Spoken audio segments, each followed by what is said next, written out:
Good morning.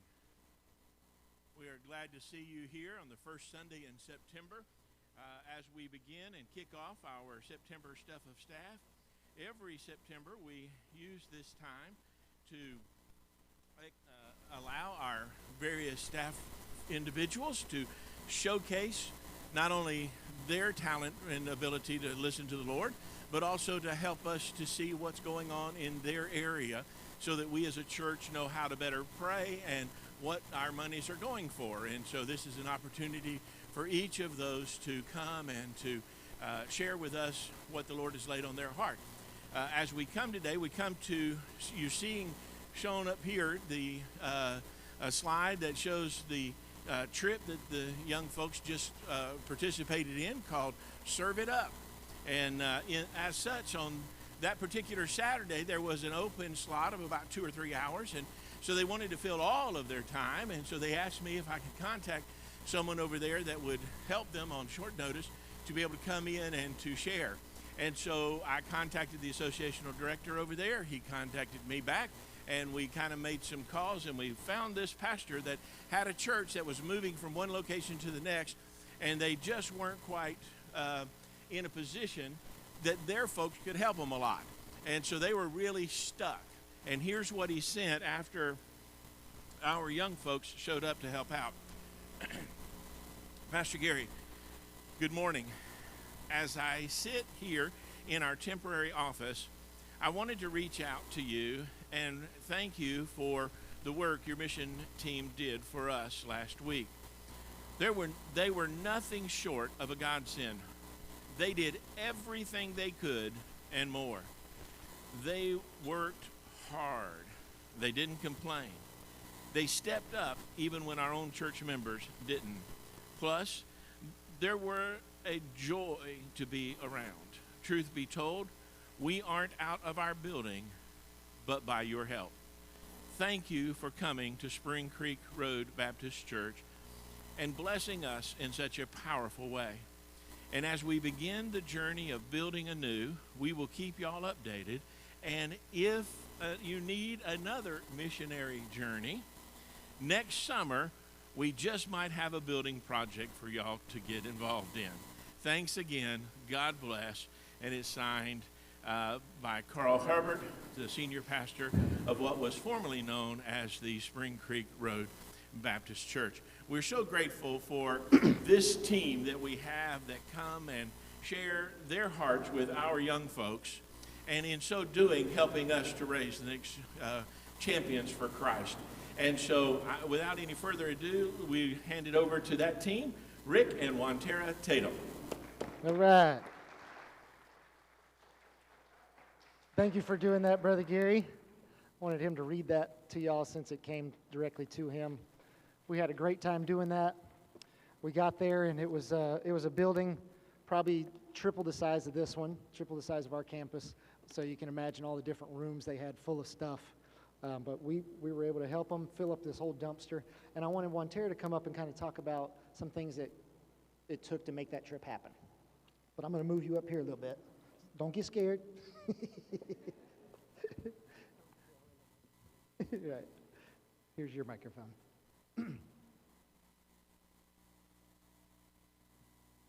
I hate talking into microphones. Talk into it now, right into it. The whole trip, we focused for about a month and a half on Acts 20:35. And I want to share with y'all what that verse is. It says, who is little bitty prince over here? I have shown you in every way, by laboring like this, that you must support the weak. And remember the words of the Lord Jesus. That what group? What is the last part of it?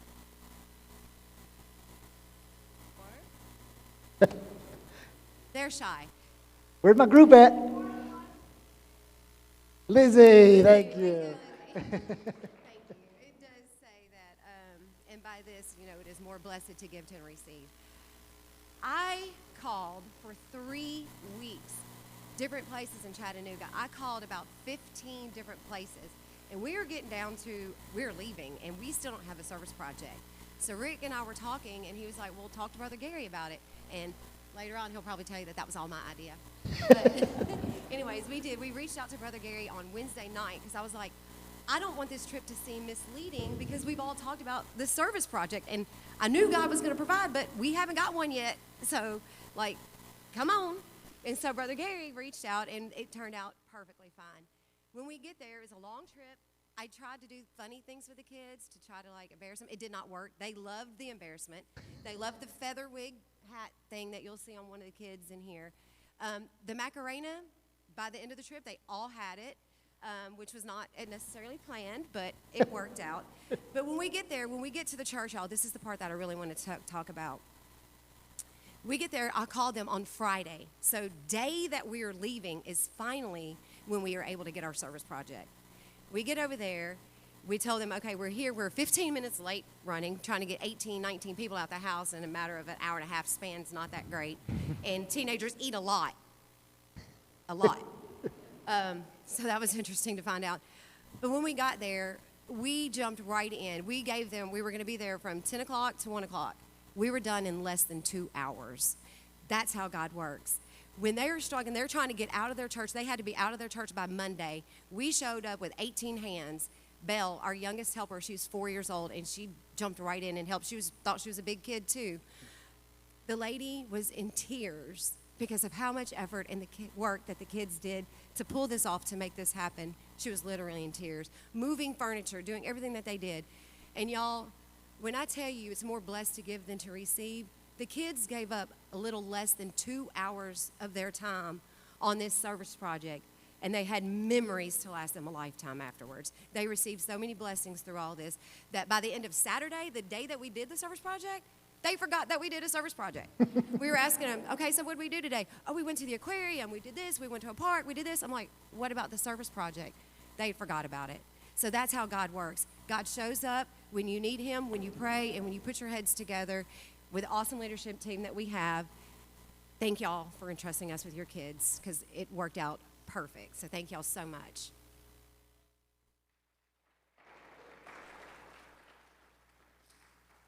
Thank you, Tara. She worked tirelessly to put that together, and then when it seemed like we weren't going to have a service project to do, and the name of our whole trip is called Serve It Up, we were kind of, whoa, let's get things rolling, like she was saying. Okay, now we are going to take a test. Everybody ready? Test day, were you ready? Did you study? I'm going to need some helpers. Can some of my youth helpers come up here? If you didn't see this by the door, you got them over here? Switch places. If you didn't see these over here in the middle, then probably didn't pick one up. So yeah, get some and make sure everybody's got one.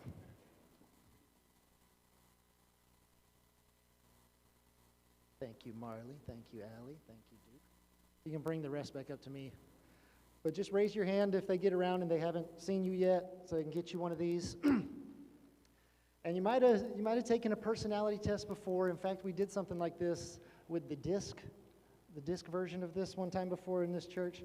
This one's a little easier for me to understand anyway. It's based on animals instead of all these weird choleric and phlegmatic words that I don't really understand. But anyway, let's get these to everybody, and we'll take this test and we'll figure out which ones we are.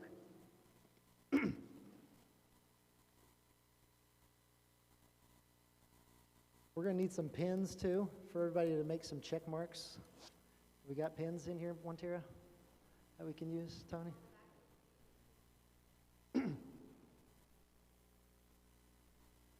Thank you. Appreciate it. Did you get one, Marley? You're going to take this test too. You ain't out of this test. Yeah, you need it. Okay, did everybody get one? No, we got some over here that didn't get one. Do we have any extras that we can hand over this way? Just one more? Okay. Thank you. Back there, Mason. You took it already, so we know what yours are. Extras, okay. Anybody else not get one? We got two left. One more. Oops.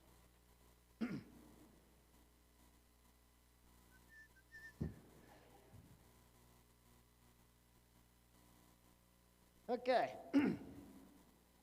Now, as you can see on your paper, we got the letter L and some words underneath it, the letter O and some words underneath it, and so on. The word L is going to stand for lion. And this is one of the personality types, a lion. All right, now, we're going to read these words together underneath L, which stands for lion, and if this pertains to you, I want you to put a check mark by that. If it doesn't pertain to you, just skip right over it, and we'll figure out which animal we are today. Okay, so the first one is lion takes charge. Are you a take charge kind of person? Check that one if you are. If determined, check that one. Assertive and so on.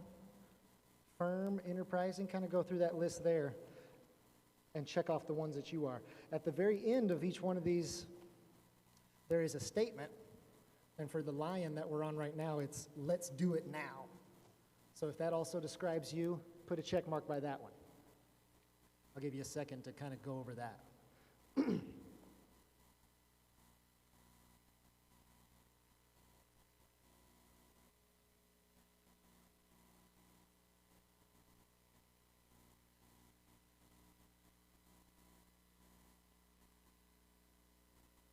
Okay, let's move on to the O, which is the otter.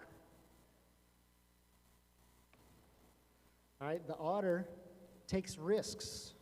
He's a visionary, a motivator, energetic. Does that sound like you? Just put one check mark by it if it's you. If not, skip over it. On the second page, it continues with the otters about avoiding details. They're fun-loving. They like variety. They enjoy change. Just remember to put one check mark by each one that describes you, and we'll tally them up at the end. I'll tell you how to do that. The otter's statement is, trust me, it'll work out. How many of you know like that?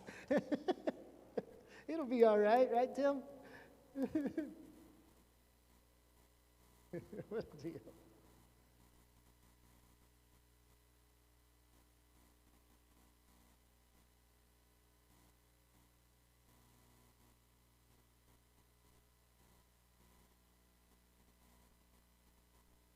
Okay, we got through the otter. Now we come up to G, which stands for golden retriever. And if you're a golden retriever, then you are loyal, non-demanding, even keel, avoids conflict. Somebody said, yeah, that's you. Dislikes change. All right, check those out and see which ones pertain to you. On the last page, it continues with the otter still at the top of that page with the phrase, let's just keep things the way they are. Maybe you're that kind of person.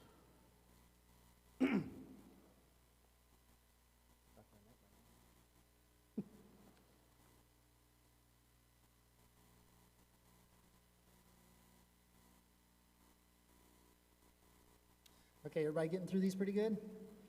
The last one we're on is beaver. That's what the B stands for. And if you're a beaver, you are deliberate, you're controlled, you're reserved, you're predictable, detailed. I love details. Persistent and scheduled. And then if you're a beaver, your statement is, how was it done in the past? See what we can learn from that.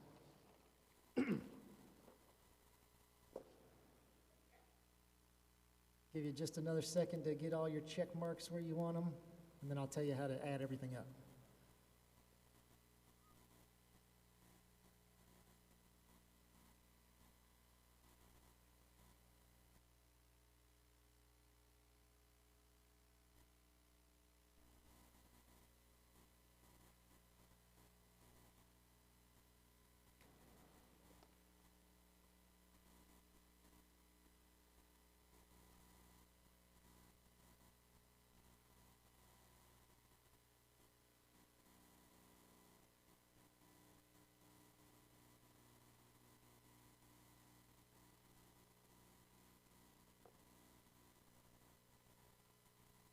Okay, I think we've given enough time. Now let me tell you how to tally these up. The number of check marks that you put on lion. Let's go back to lion. I want you to count up all your check marks, including if you checked the statement, find out how many check marks that is, multiply that by 2, and put that in the number counted box. So if you, excuse me? Yeah, that counts as a number. Yeah, that counts as one of them. So count that check mark if you counted that. So if you had 8 check marks on lion, then you would multiply that by 2, being 16, and put that number there. If you have trouble with math, let me know and I can help you. And then just kind of follow that same pattern for the rest of them. When you get down to the otter, count how many check marks you put under the otter, including that statement. Trust me, it'll work out if that's you. And then multiply that by 2 and put that as the number counted.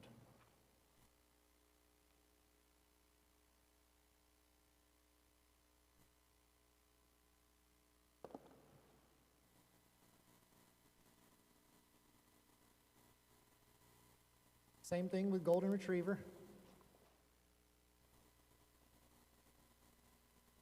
Got a lot of check marks on golden retriever. Tally all them up. Multiply by 2. Put it in your spot. Let's keep things the way they are. That's the golden retriever statement. I can see myself saying that a lot.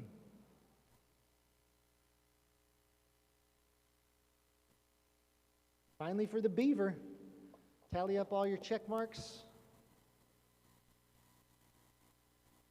and double the number that was counted and put it in the space below.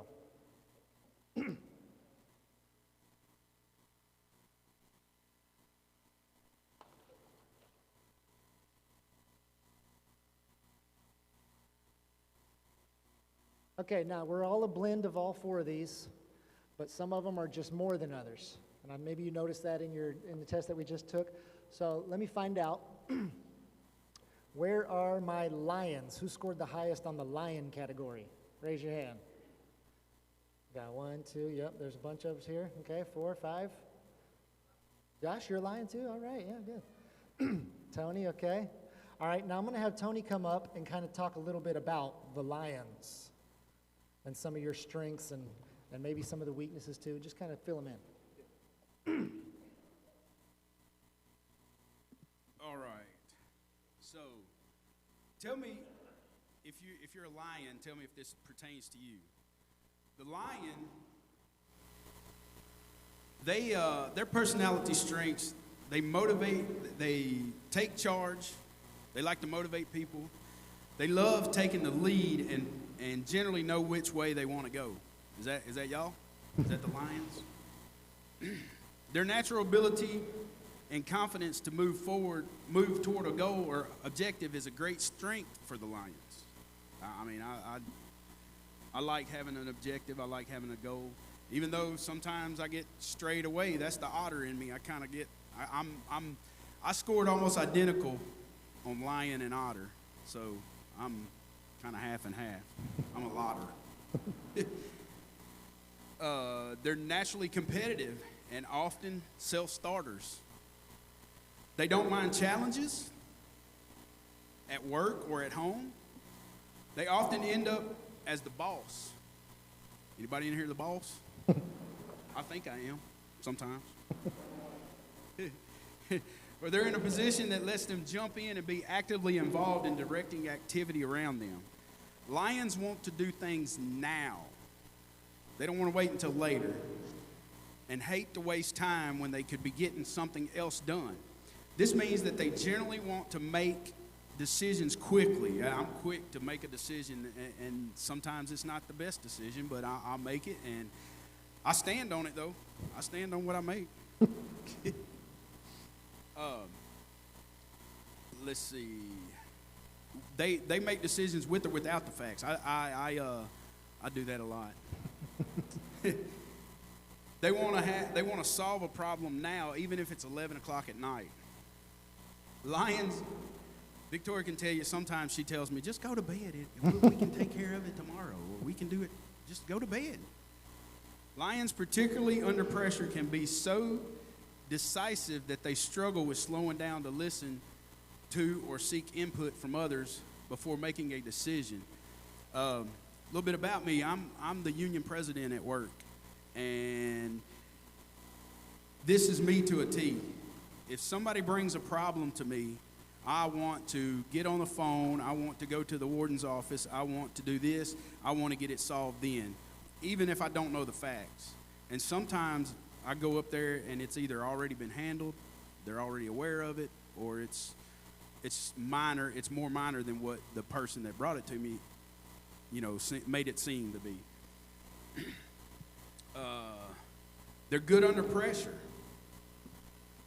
If they feel their time is being wasted or a decision is being blocked, they can be impatient, argumentative, or even pushy. Y'all feel like that? Lions are great people and great spouses. They can accomplish much for the Lord and their families and raise great kids. So if Almighty God has given you a lion to do life with, look forward to accomplishing great things together.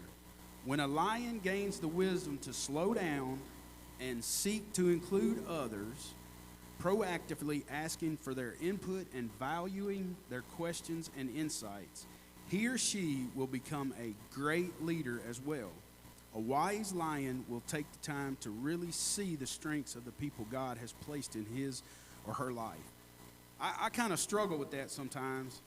I'm getting better, but if I'm in charge, I'm the one that wants to do it. And I know if I have a team around me, I know the team is capable of doing it, but I'm the one that wants to do it. I mean, I struggle with it. I do.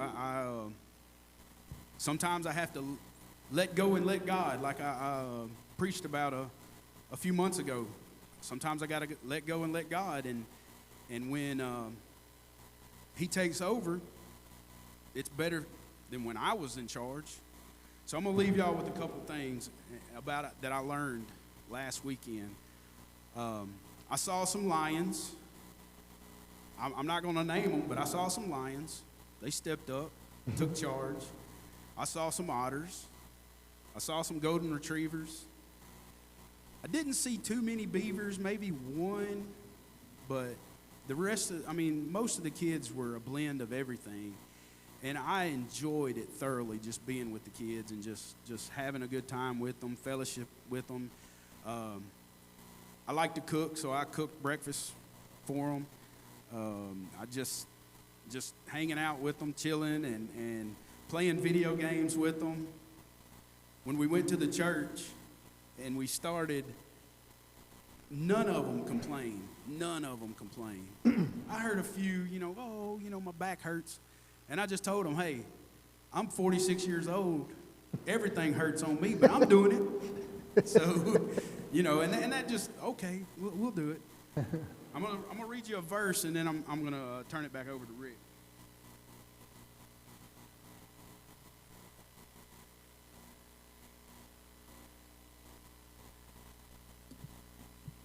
Sorry, it's Philippians chapter 2, verse 3 and 4. Don't be selfish. Don't try to impress others. Be humble, thinking of others as better than yourselves. Don't look out only for your own interests, but take an interest in others too. Thank you. All right, thank you, Tony. Tony is definitely a lion, and we butt heads sometimes when we do stuff, but we make it work. Okay, now I wanted Wantera to come up and share with us one of her personality traits and give y'all some feedback on that too.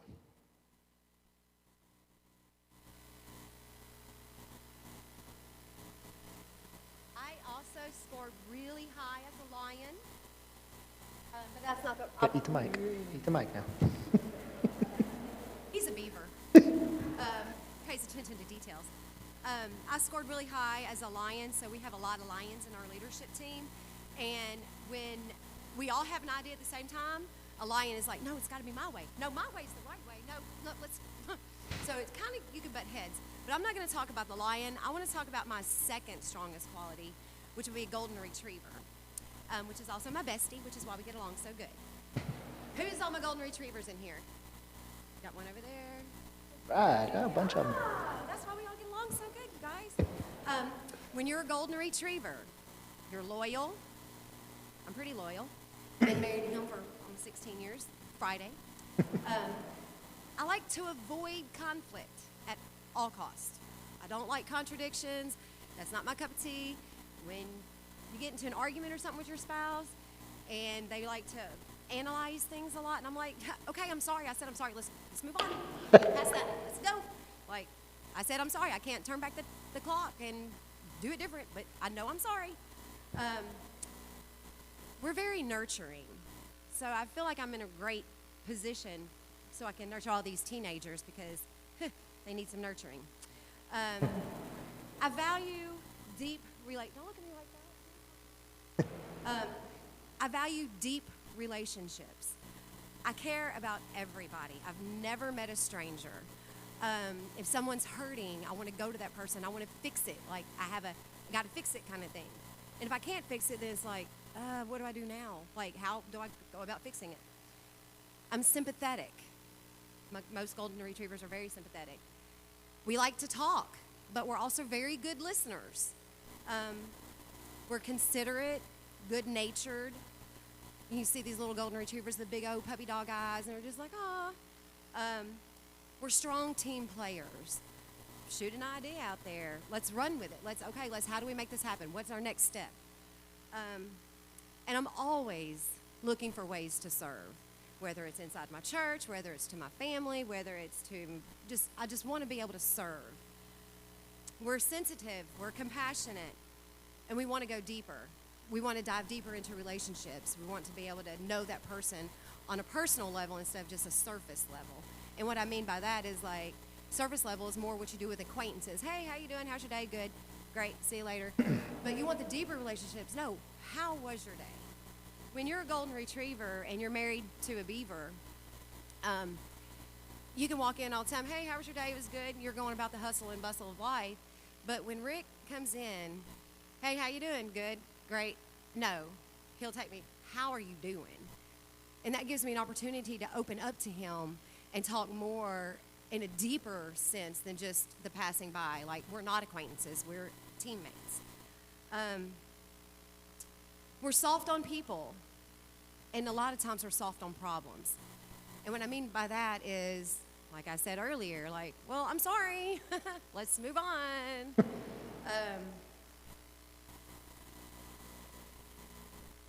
I want to share with y'all Song of Solomon, chapter 1, verse 4. And it says, lead me away. The daughters of Jerusalem will run after you. If we have a good team player in our court and they give us a good idea, you can combine your ideas together and do awesome stuff for the Lord. Whether you agree or you don't agree, when you can work through your differences, that's the key. Retrievers are just like the other core personalities that we're going to talk about. They're tremendous people to be married to. Am I right? Yeah, you're right. All right. But when our strengths get pushed to an extreme, that's when we can face issues. When you back us into a corner, you never want to back a dog into a corner. Not that I'm calling myself a dog, but hey, don't back me into a corner. That's all I'm saying. When I say I never want to get into an argument, it's like, okay, that happened, but we need to move past it. And if you want to focus on it for days at a time, then you're going to get the violent golden retriever. You're going to have me with not so friendly stuff. It's pushing me to an extreme. All my golden retrievers out there, can I get an amen? Like, don't push us. Thank you. But when you're married to a beaver, they have a natural tendency to overanalyze things to the point that it's just like, okay, you can talk about it how you want to. I'm over it. I'm done. Moving on. I don't know what that looks like. I'm just done. Bye. That's not the right way to handle it, my retrievers. It's always better in the end if you talk about things and you work through them. But as a golden retriever, we have many strengths as well. Positive ones. We actually rock at seeking peace because we don't like our households to be chaotic. We want the peace, so we're going to do everything we can to make that happen. We want harmony with others. We don't want to be in conflict all the time. We want that closeness, that deep relationships that we were talking about. But there's going to be times, guys, that problems need to be faced. You can't just sweep them under the rug. And those are the days that you're going to stay up till 2, 3 o'clock in the morning trying to face these problems. but it has to be done. And if you trust that way, that's God's way. You never want to go to bed angry. And when you put God at the forefront, everything else makes sense, when nothing seems to make sense. I want to share a couple more things with you as the strength of a golden retriever. When things do get rough and tense, and when we do feel like we're backed in a corner, work harder. Never go into anything with just half your heart. You want to go into it with your full heart. But before you dive in fully, pray about it first. Go to the one that understands everything already. He gives you your emotions, so why not talk to the one that can fix everything when you can't? You want to ask for God's guidance. Ask him to open up your eyes so that you can see from a different perspective, maybe from a beaver's perspective. You just have to be more open-minded, and it helps us golden retrievers to pray about that first, because as my strong suit is a lion, my way. It's never right. All right, and then I want you guys to choose grace. I tell the youth students all the time, they tell me, I'm not a morning person on youth trips. You don't have a choice to be a morning person around me. You're going to be a morning person, or you'll get beat with my beating stick. And it's okay. My parents know about it. We're good. But being a morning person is a choice. You can choose to wake up and have a good attitude, or you can choose to wake up and have a bad attitude. The choice is yours. So when you're in a relationship, choose to show grace. Bitterness is actually the anchor to the soul. Bitterness is something that you can hold on to. It's those grudges. Well, 2 days ago he did this. I'm going to cut up my debit card today. Bitterness is the anchor to the soul. But God, y'all, God's grace sets us free. So choose to show that same kind of grace that God shows us. Show that same grace and that love to others, and dive deeper into the relationships in your life. That's my golden retriever. Thank you. Very good, Tara. Okay, so those are the golden retrievers. Where are the otters? Hey, there's an otter over there. Just not very many. Okay, just a couple. See you that? Oh, another one. Okay, now otters are awesome at valuing people over projects. There's a couple of these personalities that are better with the projects deal, and find ourselves at home in that. But otters, they value people over projects. They're fun-loving. They're enthusiastic. Does that sound like you? They know a lot of people, maybe not all their names. That's just one of those details that they don't keep up with.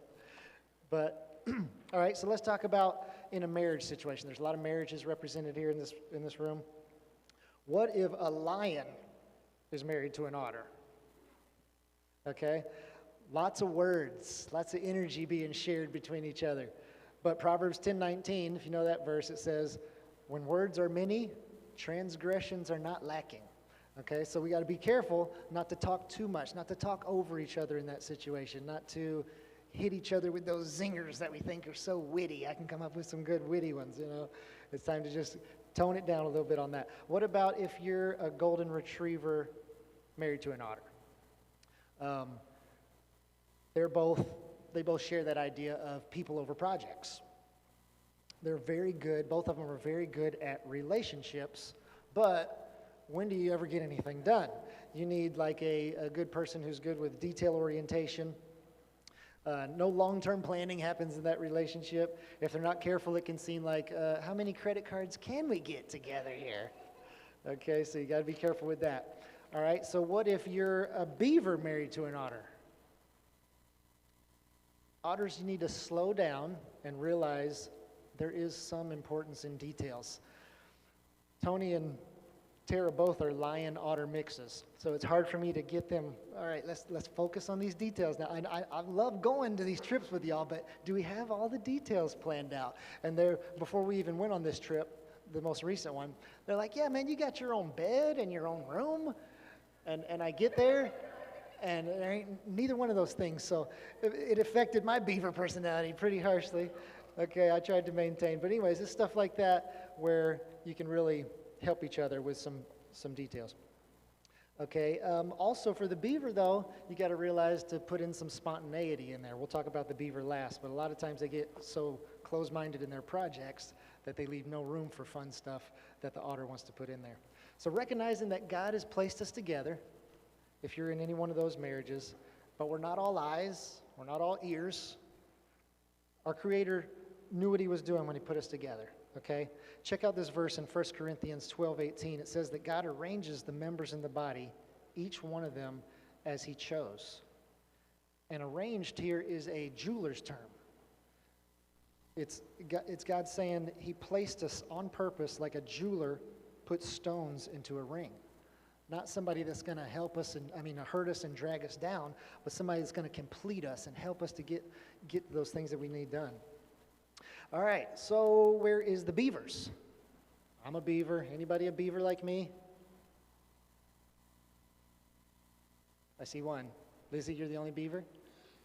Oh, okay, here. my people. Okay, beavers, we're the detailed people. We're discerning, we're precise. I'm not always these ways, but these are ways that I definitely lean towards, and I like this idea. Okay, if you're that, you're probably a beaver like me. That's why the beaver is on the class ring of MIT and Caltech. These are great engineering schools, and beavers are organized and detailed and precise. You know how to get rid of a beaver dam? I mean, you can go shoot the beaver. I think a better idea would be to trap it and move it, but the dam itself is still there. And what they got to do is they call in the Army Corps of Engineers to blow that thing up, because there ain't no other way to get it out of there. They bring in C4 and blow it up, because beavers do it right, man. We do it right the first time. All right? We do it right, and we do it by the book. We like checking things off of lists. I made my list this morning and before our trip, and I'm just checking away all the stuff on my list. We're good at things and taking things apart. But sometimes, and you might know this if you're married to a beaver, they're really good at taking themselves apart. And sometimes with that same tenacity, just because they just can't seem to get whatever it is they're focusing on just right. All right, so if you're an otter and you're the spouse of a beaver, otters don't realize the need of a sock drawer. Otters just kind of throw the socks, maybe a sock room. They just throw it in there and they know where the socks are. Beavers are a little different than that. We want them all in a drawer, in its own specific drawer. We want the dirty clothes in the clothes box. I know you don't believe me, Tara, but I do want the clothes in the dirty clothes box. And some hyper beavers, they'll even fold them up and put them in there, get the most space out of that hamper. Otters just kind of throw it towards it. If you make it close, you're good enough, you know. I think my inner otter comes out because I see one Tara doing this sometimes in my piles. Okay, if you're a golden retriever and you're the spouse of a beaver, you guys are covering pretty much all the bases. You got the relationship side covered real good with the golden retrievers, and the beavers always want to do everything right. Don't forget to add that spontaneity and fun in there if you're a beaver. Don't just be a boring beaver all your life. Make some room for that stuff. All right, now if you're a lion and you're married to a beaver, this is me and Tara. Okay, and you got to be careful here because this is like the immovable force that meets the irresistible object. Okay, the lion's going, hey, I'm in charge and we're going to do things my way. I know what I'm doing. And then the beaver comes along and says, no, this needs to be the right way. There's mine and your way, but there's also the right way right in there somewhere. And so that's why beavers can sometimes get confused with lions, because we do kind of like, it has to be done like this. But we're trying to focus on the right way of doing things. And then sometimes we can even throw that out there. Hey, I'm trying to do things right way, or I'm trying to do things the biblical way. And, you know, don't use that as a crutch, okay, because sometimes that's not the truth. But a lot of times, if you're not careful, we can be at each other's throats, me and Tara can. So, but guess what? If you're a lion and a beaver together, you make great parents. More CEOs of Fortune 500 companies in America come from this combo than any of the others. They get them involved in a bunch of different things, but then they also good at with the follow-through, especially when they learn to really value each other. Okay, so what's the take-home from this? What's the point in learning all this stuff about each other? It's so we can love each other more. The whole point in this is to find out what makes our spouse tick and get used to doing those kinds of things, get used to doing those exercises that make them happy or bring them joy. And then let that bleed over into our church community. This body is a family as well. And we all need to be looking for each other's strengths and weaknesses and build each other up in those ways and encourage each other in those ways. Okay, so that was the whole idea in doing this test. I hope that you got something out of this. I'm going to bring the band back up and we're going to sing a song. Oh, we got one more thing, Tony. Tony's got one more thing to add. Okay, all right, very good. Okay, we're going to make some time for the youth to come up here and share a little bit about the trip. They'll keep it short.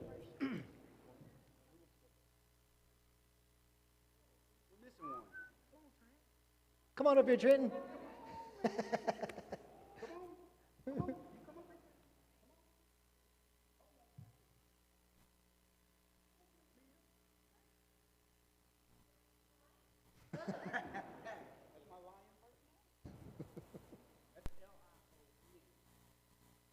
Turn off. Might turn off.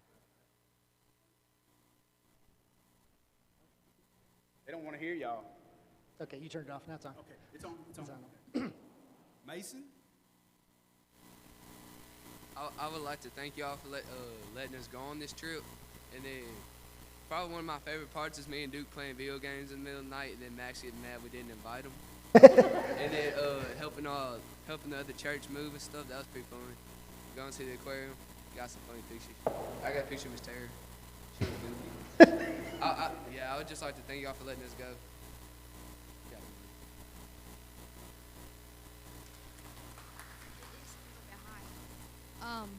I would also like to thank y'all for letting us go on this trip. And one of my favorite things about the trip is going to Ruby Falls and seeing all the stalagmites.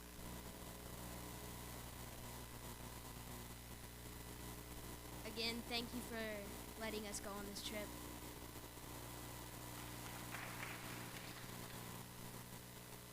I would also like to thank all of you. I'm not someone who really jumps into things easily, and with everyone who went, it helped me do things more.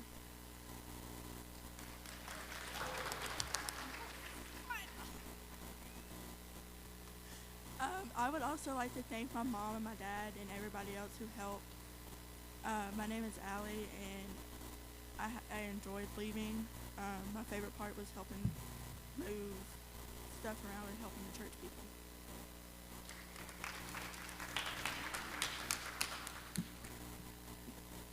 Even though it was very hot, it was a fun trip. We made some good memories, helped people, and the video game sessions in the middle of the night were very fun. And then Max's reaction was even better. So, thank you.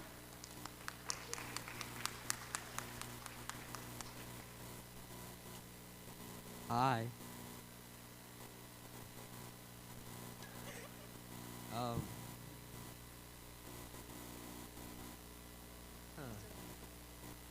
My name is Trenton.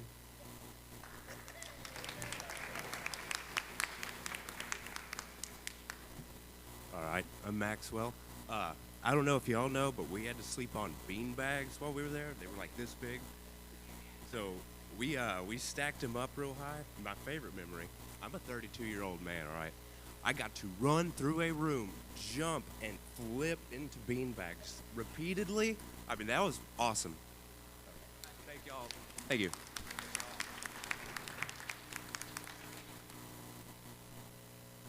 Some of y'all already met him, but this is the official mascot of the youth group. This is Beauregard Bigfoot, the traveling Squatch. He's going to go to D.C. with me in a couple weeks. He's going to go to Guatemala with Tara. And anytime the youth group is going to go anywhere, he's going to go with us. And he's got a Facebook page, too, if y'all want to check it out. It's Beauregard Bigfoot's Big Adventure. Some of y'all's already liked it, so y'all check it out.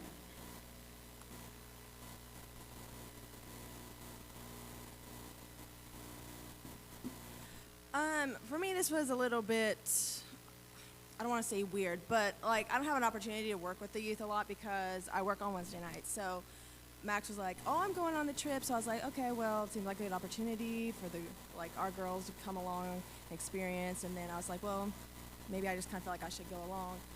Didn't know what to expect. Actually, I just met these guys like probably 2 weekends before, so I was like, "Well, let's just see how this goes." Totally expected it to be just strange and weird, but I actually really enjoyed the opportunity to get to know them, and I really enjoyed the opportunity to get to help them with the church that we got to move the stuff out of, and it was just a really cool experience, and I'm really grateful for the opportunity to get to know you guys. So. Okay, guys, very good. Thank you. You can make your way back to your seats. Glad y'all got to meet them. All right, so now we're gonna close with one more song, and this is your song of invitation. If you have something that you want to pray about down here at the altar as far as your relationships go, like Juantera mentioned, God is the inventor of relationships and of emotions, so He can help you through these problems that you're having. We're going to sing this song of invitation, and then we will continue on with the rest of the service.